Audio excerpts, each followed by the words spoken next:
proposta de emenda à Constituição que limita não apenas a existência, mas limita, sim, dramaticamente os efeitos das decisões monocráticas dos ministros do Supremo Tribunal Federal e das cortes, das altas cortes, valendo, portanto, para o judiciário brasileiro.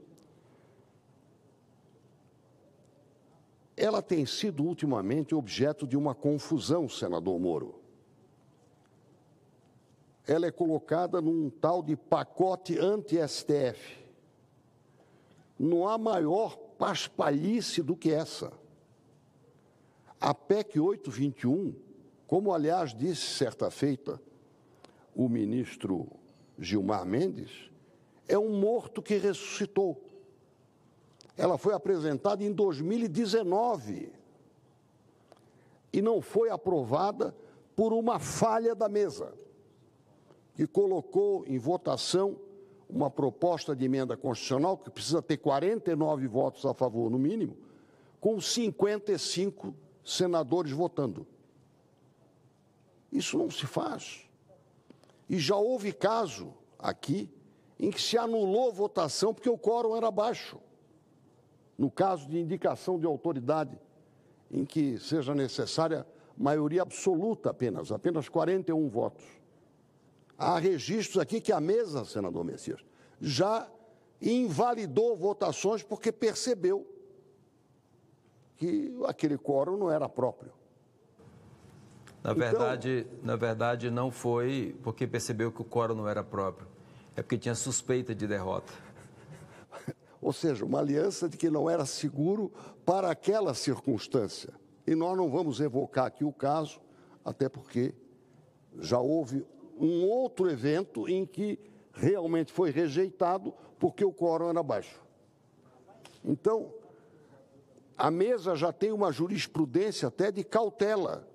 Matéria que precisa de 49 votos, eu não vou botar em votação, tendo 54, senador Flávio, ou senador Márcio Bittar. Então, ela não morreu, ela foi ocultada da sociedade em 2019 e voltou vigorosa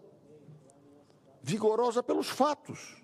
Em 2023, nós votamos aqui, neste plenário, e conseguimos 52 votos a favor contra 18, e a aprovamos, com o mesmo objetivo. Qual é? Impedir que uma decisão de um ministro anule uma lei. E foram aventadas várias explicações. Não é preciso, isso é um assunto interno. Isso já foi resolvido pelo Supremo através de uma resolução de número 58, em dezembro de 2022. Mentira. Vou repetir, é mentira.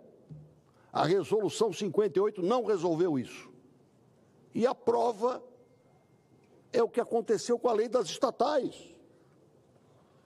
A lei das estatais, senador Flávio, trouxe benefícios para a sociedade brasileira, exigiu uma seleção mais apurada para se escolherem os ocupantes dos cargos de dirigente das estatais. Ela foi sustada por uma decisão monocrática do hoje ministro da Justiça e da Segurança Pública, então ministro do Supremo Tribunal Federal, Ricardo Lewandowski.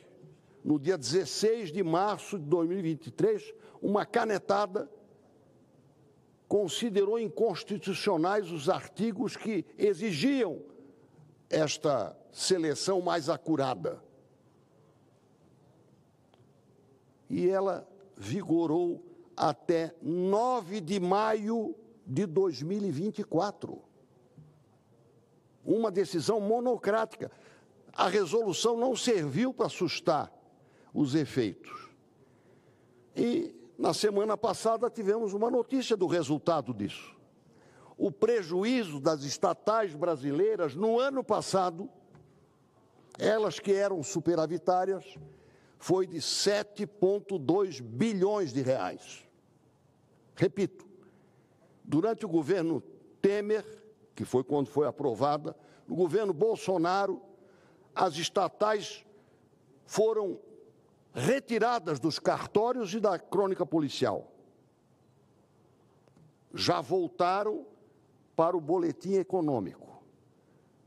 Se acumulavam lucros, se eram bem geridas, já ofereceram ao povo brasileiro uma conta que nós estamos pagando, os contribuintes todos, de 7,2 bilhões de reais para resultado do afrouxamento das regras.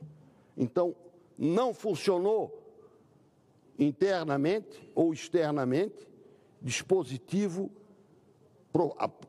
produzido pelo STF para impedir a vigência abusiva das decisões monocráticas que contrariam o interesse do Brasil e afrontam o parlamento. Deputados e senadores eleitos pelo povo, presidente da República, seja quem for, eleito pelo povo, aprovam e sancionam uma lei e essa lei é desmanchada por uma decisão monocrática.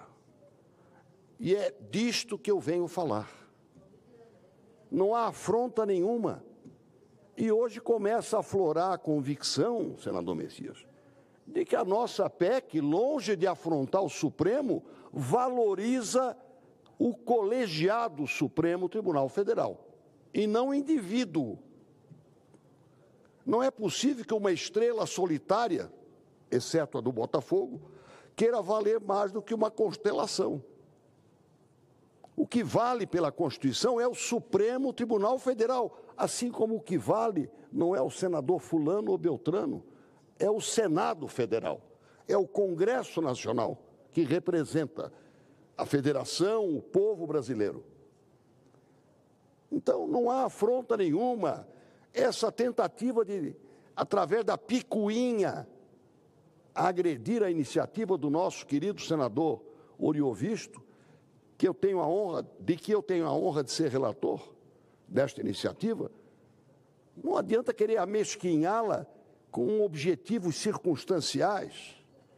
Esse é um propósito maduro do Senado Federal, amadurecido, e que teve votos expressivos de quem não pertence à oposição. Pessoas livres, cuja consciência os fez votar a favor, e foram todos alcunhados, senador Sérgio Moro, de pigmeus morais.